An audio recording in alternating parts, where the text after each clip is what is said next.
আদমদীঘির প্রতিটা নির্বাচনে ইসলামপন্থীদের প্রতিনিধি থাকবে ইনশাআল্লাহ। আমরা চাচ্ছি আদমদীঘিটা দয়ার উপর ছেড়ে দেব না। যারা স্বপ্ন দেখছেন আওয়ামী লীগ চলে গেছে আর আমরা পেয়ে গেছি, মাঠে লড়াই হবে ইনশাআল্লাহ। এখনো আপনারা বলছেন এই স্বাধীনতা আমরা চাইনি, আপনারা তো এই স্বাধীনতা চাননি। চুরি চামারি করে খাওয়ার আর মানুষকে জুলুম করার স্বাধীনতাই চাইছিলেন। এর বোন এক সুটে কেবল পদকটাকে সুটে চাচ্ছে দাড়ি কেটে ফেলেছে, আর এরা বলে আমাদেরকে আমার ধর্ম। আমরা কোরআন তেলাওয়াত করি, মসজিদে কোরআন আমরা বলবো, এবং তার জীবনকে বাঁচানোর জন্য হেলিকপ্টারে চলে পালাইছে। আমি কখনোই আক্রমণাত্মক কথা বলি না। এখনো যারা এই এলাকার আওয়ামী লীগের ভাইরা 2-4 জন একটু চিন্তা করেন আওয়ামী লীগ করবেন, আপনাদেরও লজ্জা পাওয়া উচিত। এমন নেতার আনুগত্য করেছেন যিনি আপনাদেরকে মৃত্যুর মুখে ফেলেছে কেবল নিজের জীবনটা বাঁচাতে। আওয়ামী লীগের কাউকে বলে নাই পদত্যাগ করবো, পুলিশের কাউকে বলে নাই পদত্যাগ করবো। পুলিশকে বলছে গুলি চালাও, আওয়ামী লীগের লোকজনকে বলছে রাস্তায় নামে পেটাও। কিন্তু যখন খেলা পড়ছে কেবলমাত্র নিজের জীবনটা বাঁচায় লাখ লাখ কর্মীকে বিপদের মুখে ফেলেছে। আওয়ামী লীগের সাধারণ সম্পাদক নিজে বলতো খেলা হবে, আর বলতো যদি কোনোদিন আওয়ামী লীগের পতন হয় কমপক্ষে ওই রাত্রেই 10 লাখ আওয়ামী লীগ মারা যাবে, বলতো না? আজকে কাদের সাহেবকে বলতে ইচ্ছা করে আপনার খেলা কোথায়, আর আপনার মতো মৃত্যু বলতো 10 লাখ লোককে মেরে ফেলবে। কতজন মারা গেছে ভাইরা আমার? এই দুপচাচিয়ার মাটিতে আমাদের 2 জন ভাই শাহাদাত বরণ করেছে। আওয়ামী লীগের একজনও মারা যায়নি।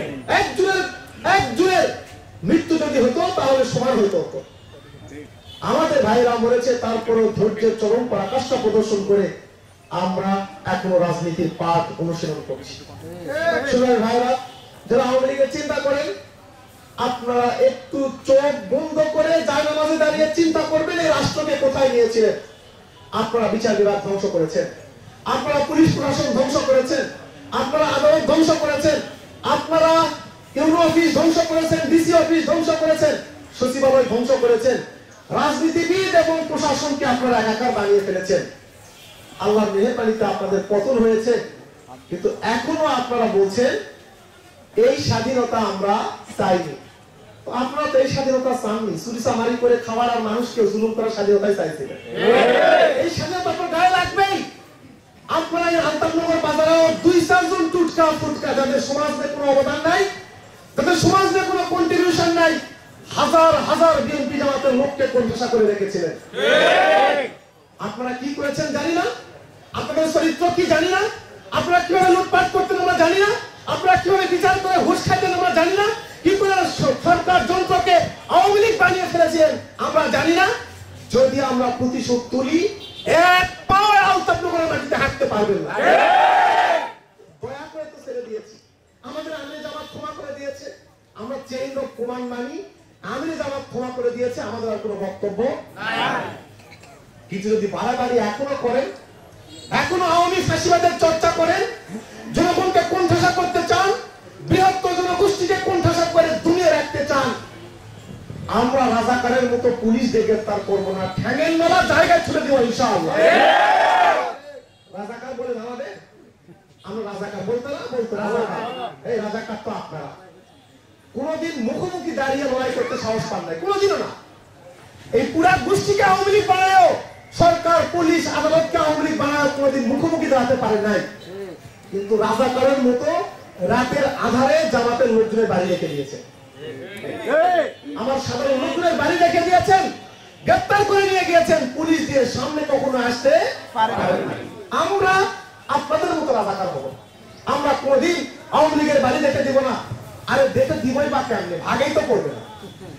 যদি আমাদের নেতা কর্মীদেরকে ভাগকে দেয় আওয়ামী লীগ গ্রামে ভাগে পড়বে এই 5-6 জন আওয়ামী লীগ গ্রাম সুদ্ধা পুরা গ্রামকে কোণঠাসা করে ফেলেছে।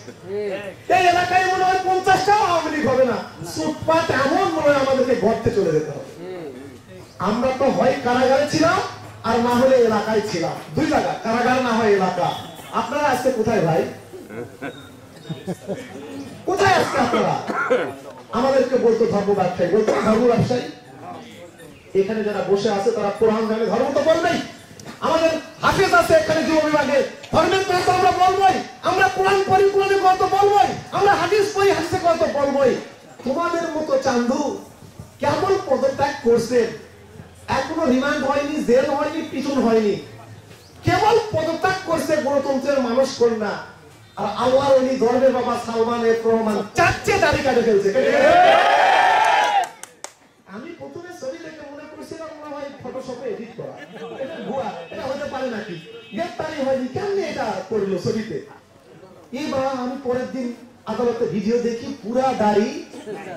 এই মিয়া, ধর্মের ব্যবসা তোমরা করো না আমরা করি, তোমরা করো না আমরা করি।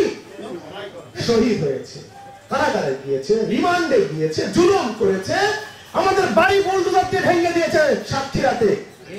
আবশ্যকচ্যুত আমরা একদিনের জন্য হই নাই। আমাদের একজন আলতানগরের কর্মী, গোবিন্দপুরের কর্মী আওয়ামী লীগের যোগদান করে নাই। এক সুটে, কেবল পদত্যাগের সুটে চারটে দাড়ি কেটে ফেলেছে। আর এরা বলে আমাদেরকে আমরা ধর্ম, আমরা কোরআন তেলাওয়াত করি, মসজিদের কোরআন আমরা বলবই, আমরা হাদিস পড়ি, আমরা হাদিসের কথা বলবই, আমরা বলবো। তোমাদের মতো শয়তানরা বলবে, তোমরা বলো ধর্ম যার যার উৎসব, তোমরা বলো। বাট আমরা, আমার আল্লাহ যা বলেছেন, আমার নবী যা বলেছেন, সালফে সালেহিনরা যা বলেছেন, উলামায়ে কিরামরা যা বলেছেন, জীবন গেলেও বলতে থাকবো আমরা ইনশাআল্লাহ। ভাইরা আমার, আপনাদের এই মহল্লায় এই মুসলমান অধ্যুষিত জনপদ বাংলাদেশ তাফসীর মাহফিল করার জন্য এই গোয়েন্দাদের বাড়ি বাড়ি আর থানায় গিয়ে ঘুরতে হইতো না? আপনারা কষ্ট পান না এগুলো? 3 দিন ঘুরে যখন পারমিশন পাইছেন তখন করছেন আলহামদুলিল্লাহ। এখন থেকে আমরা ঘোষণা করে গেলাম, আলতাফনগরের মাটিতে, গোবিন্দপুরের মাটিতে তাফসীর মাহফিল করতে কোনো পারমিশনের দরকার নেই। তাফসীর মাহফিল করবেন, মন যাকে চাইবে তাকে বক্তা হিসেবে নিয়ে আসবেন, কোরআন সুন্নাহর কথা বলবেন। যে বাধা দিবে, আমরা যদি যুব বিভাগ ঠেকাইতে না পারি এলাকায় থাকবো না আমরা ইনশাআল্লাহ। আমরা আপনাদেরকে যুব জামাতের পক্ষ থেকে ঘোষণা করছি, পুরা জামাত ইসলাম লাগবে না। আজকে তোমরা কেবল যুবকরা একত্রিত হয়েছি, দুপচাচিয়ার পুরা যুবকদেরকে আমরা একত্রিত করছি। জামাত ইসলামের মূল শক্তিকে লাগবে না। তাফসীর মাহফিলে বাধা দিবে, পারমিশনের কথা মুখে তুলবে, মুখ শেয়ার করে দেব ইনশাআল্লাহ। ভাইরা আমার, আমরা পুরো দুপচাচিয়ার যুব জনতাকে আমরা জাগিয়ে তোলার চেষ্টা করছি। আমরা ইতিমধ্যে উপজেলার কমিটি গঠন করেছি, আমরা 25 সদস্য বিশিষ্ট। আজকে প্রথম আপনাদের গোবিন্দপুরের ইউনিয়ন কমিটি হচ্ছে। আমরা 6টি ইউনিয়ন, 2টি পৌরসভার যুবকদেরকে আমরা একত্রিত করব। যুবকদেরকে আমরা উদাত্ত আহ্বান জানাচ্ছি, বিভিন্ন তন্ত্র মন্ত্রের দিকে আপনারা ছুটেছেন। এক ফ্যাসিবাদের বিদায় হয়েছে, আর এক ফ্যাসিবাদ কাঁধে চলার স্বপ্ন দেখছে। ইতিমধ্যে বিভিন্ন জায়গায় ফোন টোন করে বলছে, না হয় টাকা দেন, হয় আগুন লাগাই দেব। চাঁদাবাজি শুরু হয়েছে, লুটতরাজ শুরু হয়েছে। আমরা যুব জামাতের পক্ষ থেকে পরিষ্কার ঘোষণা করছি, আমাদের যাওয়ার কোনো জায়গা নেই। চারিদিকে ইন্ডিয়া, আমরা বাংলাদেশে জন্মগ্রহণ করেছি, বাংলাদেশেই থাকবো। কেউ যদি মনে করে আওয়ামী লীগের পতনের পরে আবার চাঁদাবাজি চলবে, আবার ভাঙচুর চলবে, আবার ক্ষমতা আমরাই নেব, ইনশাআল্লাহ আমরা চ্যালেঞ্জ করছি, দুপচাচিয়া আদমদীঘির প্রতিটা নির্বাচনে ইসলামপন্থীদের প্রতিনিধি থাকবে ইনশাআল্লাহ। আমরা দুপচাচিয়া আদমদীঘিটা দয়ার উপর ছেড়ে দেব না। যারা স্বপ্ন দেখছেন আওয়ামী লীগ চলে গেছে আর আমরা পেয়ে গেছি, মাঠে লড়াই হবে ইনশাআল্লাহ, মাঠে লড়াই হবে ইনশাআল্লাহ। আপনারা কি শুনে থাকবেন আমাদের ইনশাআল্লাহ? আমরা বাংলাদেশকে জানিয়ে দিব, বাংলাদেশকে ঠিক করার দায়িত্ব আমাদের না, রাষ্ট্র করছে। দুপচাচিয়া আদমদীঘি আমরা ইনশাআল্লাহ আরবি হরফ আলিফের মতো সোজা বানাবো ইনশাআল্লাহ। আপনারা শুধু সাথে থাকেন।